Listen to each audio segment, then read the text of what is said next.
18 তারিখ সকালবেলা। নমস্কার বন্ধুরা, স্বাগত জানাচ্ছি স্বপ্নপূরণ ব্লগের 7 নম্বর দিনে। ঠিক আগের দিন রাতে আমরা পৌঁছেছিলাম কেদারনাথ ঘাটিতে। যেহেতু কেদারনাথ ভ্যালিতে ঠান্ডা পড়ছিল আর বৃষ্টিও হচ্ছিল, সেই কারণে আমরা গরম জলের খোঁজে সকাল সকাল উঠে বেরিয়ে পড়েছিলাম, কারণ আমাদের আজকে বাবার মন্দিরে পুজো দেওয়ার দিন ছিল। গরম জলটা স্নান করার জন্য কীভাবে পেলাম সেটা না হয় বড় ব্লগে দেখে নিয়ে, এখন চলো আমরা বাবার দর্শন করি। আমরা খুব সুন্দরভাবে কেদার বাবার মন্দিরে পুজো দিই, তারপরে বেরিয়ে পড়ি বাবার মন্দির থেকে প্রায় 1 কিলোমিটার উপরে কাল ভৈরব বাবার মন্দিরে। যখন আমরা কেদার বাবার মন্দিরের পাশ থেকে ভৈরব বাবার মন্দিরের উদ্দেশ্যে রওনা দিই, তখন মন্দিরের ঠিক পিছনে আমরা দেখতে পাই পাথর, যেটা 2013 সালে মন্দিরকে রক্ষা করেছিল।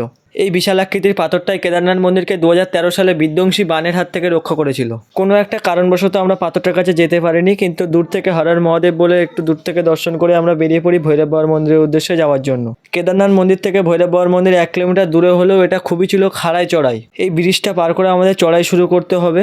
এখান থেকে মন্দিরটি দেখা যাচ্ছিল, কিন্তু মন্দিরের দূরত্ব কম হওয়া সত্ত্বেও আমাদের প্রচুর পরিমাণে কঠিন পরিস্থিতির সম্মুখীন হতে হয়েছিল। সেটার মুখ্য কারণ ছিল বৃষ্টি। তারপরেও বাবার নাম নিতে নিতে আমরা হাঁটা শুরু করি ভৈরব বাবার মন্দিরের উদ্দেশ্যে। হাঁটতে হাঁটতে উপরের দিকে যত উঠছিলাম ততই যেন কেদারনাথ ভ্যালিটাকে সুন্দর লাগছিল। যাওয়ার পথে ভৈরব বাবার মন্দিরে ব্যবহৃত পূজার সামগ্রীর দোকান ছিল প্রচুর পরিমাণে।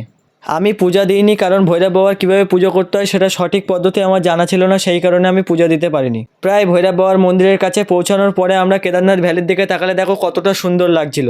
তারপরে আমরা বাবার মন্দিরের কাছে পৌঁছে যাই, বাবার কাছ থেকে আশীর্বাদ নিই, তারপরে বেরিয়ে পড়ি আমাদের নিচে নামার উদ্দেশ্যে। কারণ আমাদেরকে খুব তাড়াতাড়ি নিচে নেমে যেতে হবে, কারণ যদি বেশি লেট হয়ে যায় তাহলে প্রচুর পরিমাণে ধস লেগেছিল, সেসব জায়গাগুলো বন্ধ হয়ে যেতে পারে। হাঁটতে হাঁটতে কিছু পথ লাগার পরে আমরা একটা দোকান থেকে ম্যাগি খেয়ে নিই। তারপর কিছুটা পথ আগানোর পরে আবার আমরা দেখতে পাই একটা নাগা বাবার আশ্রম। তারপরে দেখো আমরা এই ধস নামার রাস্তা থেকে আমরা লেবে বেরিয়ে আসি আমাদের হোটেলের উদ্দেশ্যে। তো গাইস, হোটেলে চলে এসেছি।